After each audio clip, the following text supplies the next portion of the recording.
Assalamualaikum warahmatullahi wabarakatuh. Perkenalkan, saya Sri Yuningsi, CGP Angkatan 11 dari SDN 221 Babakan Sentral Kota Bandung. Saya akan memaparkan tentang kesimpulan dan refleksi pemikiran Ki Hajar Dewantara.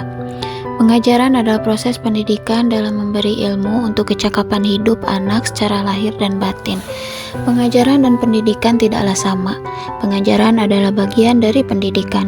Pendidikan pada hakikatnya adalah menuntun segala kekuatan kodrat yang dimiliki anak agar ia mencapai keselamatan dan kebahagiaan setinggi-tingginya, baik sebagai manusia maupun sebagai anggota masyarakat.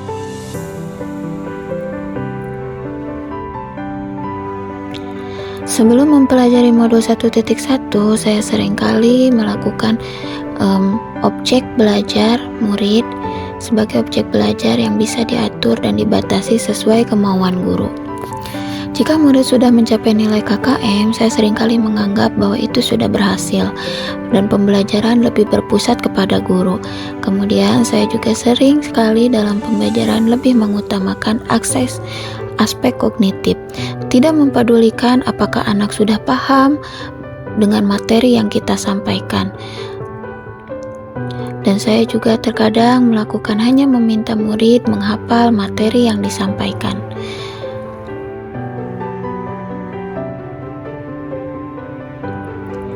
Seringkali sebelum saya mempelajari modul 1.1, saya sering mengeluh, merasa gagal jika banyak murid yang tidak tuntas setelah melakukan evaluasi.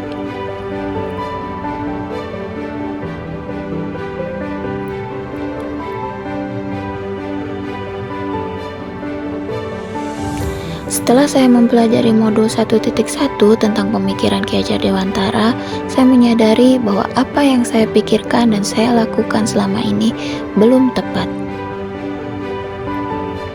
Setelah mempelajari modul 1.1, saya menyadari bahwa aspek pembelajaran yang saya sampaikan haruslah mencakup semua secara keseluruhan, baik kognitif, afektif, psikomotor, sosial, budaya, dan spiritual.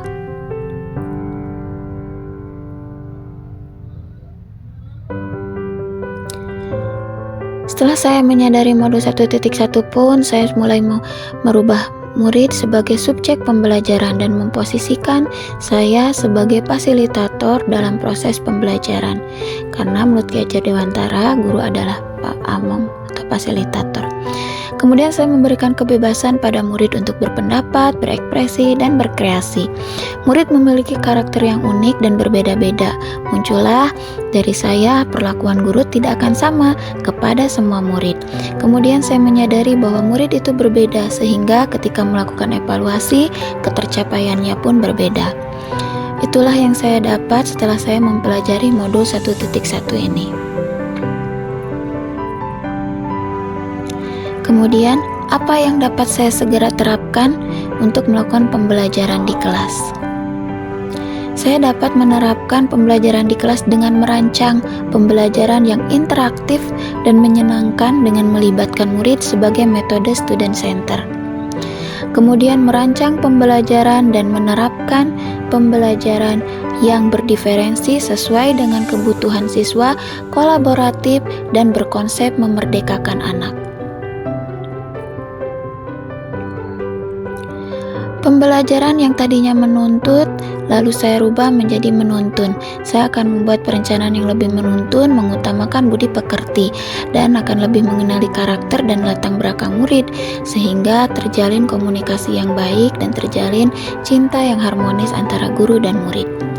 Kesimpulan pada materi ini adalah pendidikan yang memerdekakan murid, memberikan kebebasan pada murid dengan keunikan masing-masing yang dimiliki. Pendidikan yang menuntun memberikan keleluasan belajar sesuai dengan kesenangan mereka, tidak diikat oleh kurikulum, sistem, dan mata pelajaran yang dipaksakan untuk dikuasai oleh murid seperti yang terjadi di ruang konvensional. Memerdekakan memberikan kebebasan kepada anak sesuai harapan dan keinginannya.